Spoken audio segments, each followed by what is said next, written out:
How's it going, everybody? My name is WoozyPictures and welcome to a brand new video. Now today's video is going to be focusing on how to build the best gaming PC for under $500 or around £360. Now I'm going to be breaking this down into parts, and I will have a custom build part on my PC part picker build, which will be in the description, where you can go and buy these parts for the cheapest price. Now I'm going to start off with the CPU. The CPU is a AMD FX 8320 3.5 GHz 8-core processor. Straight off the bat, this is a bang for your buck kind of product. AMD is known to have that, where how much you pay in is what you get. This is a brilliant CPU. It's got a 4.8 average and is 8 cores at a 3.5 GHz speed, which you can overclock. Now I have the 8350, which is slightly higher and better in prices. It's a 4.2 GHz 8-core processor, and I think it's another $30 to $40. However, this is a much easier and cheaper alternative, which I would definitely recommend. Now, in order to save money, there won't be no CPU cooler. However, this CPU has a stock fan with it, and with the case there are 4 side fans, so that should help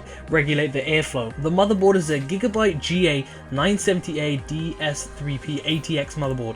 Now I've chosen ATX because it's the most commonly used. I don't want to go for a small build because there's not enough airflow, and the case that I've chosen will definitely help you to get the best airflow and the best gameplay that you can get for the longest amount of time. Now this is a 4.3 average, and it's a ATX AM3 AMD 970 chipset. It has 4 240 pins, and it has a 32 gig memory max for RAM. Now this does support RAID, and this does also support Crossfire. It doesn't support SLI, however. The next part is the memory. Now I've got this is the KINGSTON HYPERX Fury Black 8GB or 24GB sticks DDR3 1866 memory. Now this is probably the most cheapest yet most efficient, best for its quality RAM. I have 2 of these and 2 of the other versions. This is a 4.7 average, and it has a DDR3 1866 at a 240 pin DIMM. It also has a heat spreader on top, so again, more airflow.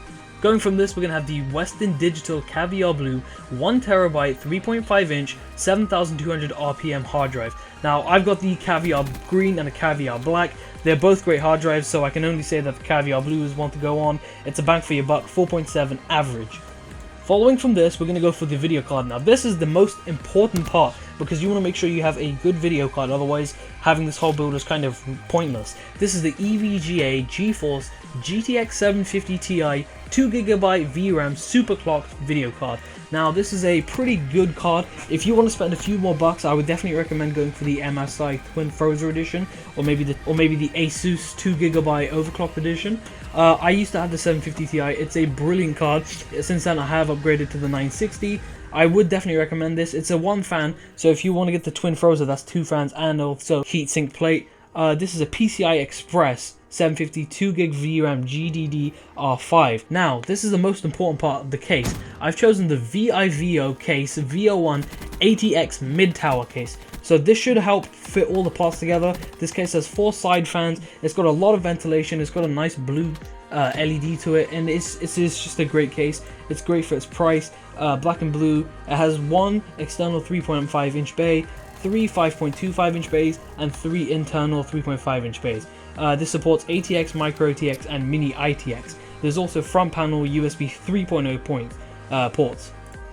Now the final 2 parts is the power supply. So I've gone and chosen the EVGA 400 watt ATX power supply. This whole build comes out to around 300 watts, so having an extra 100 watts is good, always good on hand.